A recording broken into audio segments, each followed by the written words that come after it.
J'espère que vous allez bien.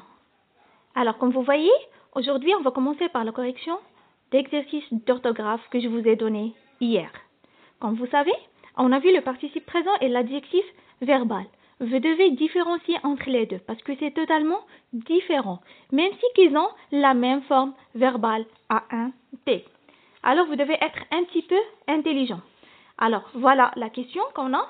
Barre le mot qui ne convient pas dans les phrases suivantes. Alors maintenant, ce que vous allez faire, vous devez corriger vos fautes. Et si vous avez des questions ou bien vous n'avez pas compris quelque chose, n'hésitez pas à me questionner. On va commencer par la première phrase.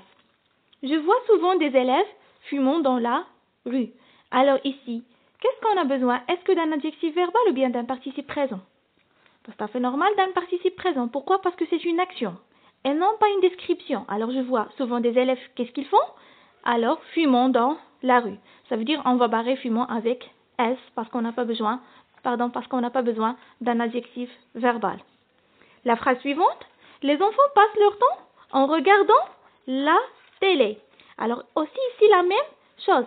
Regardant, c'est l'action. Ça veut dire qu'est-ce qu'ils font les élèves?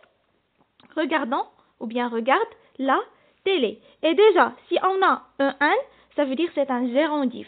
C'est un gérondif, c'est tout à fait normal qu'on va utiliser ANT et non pas ANTS et non pas un adjectif verbal.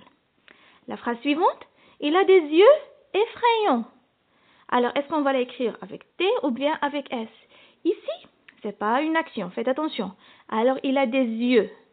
Ici, il nous donne une description ou bien il décrit tout simplement les yeux de quelqu'un. Ça veut dire, puisqu'on va faire l'accord, puisqu'un adjectif verbal, on fait l'accord, ça veut dire on va ajouter S du pluriel, effrayant. Ça veut dire on va barrer effrayant sans S.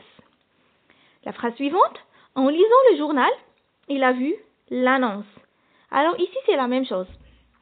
Puisqu'on a un N, c'est tout à fait normal qu'on va utiliser ici le participe présent, qui s'appelle le gérondif. La dernière phrase, c'est juste une phrase piège. Les élèves négligents échouent souvent aux examens. Alors ici, juste, c'est une description, c'est tout à fait normal qu'on va mettre négligent avec S, puisque ça, on va faire l'accord. C'est bon?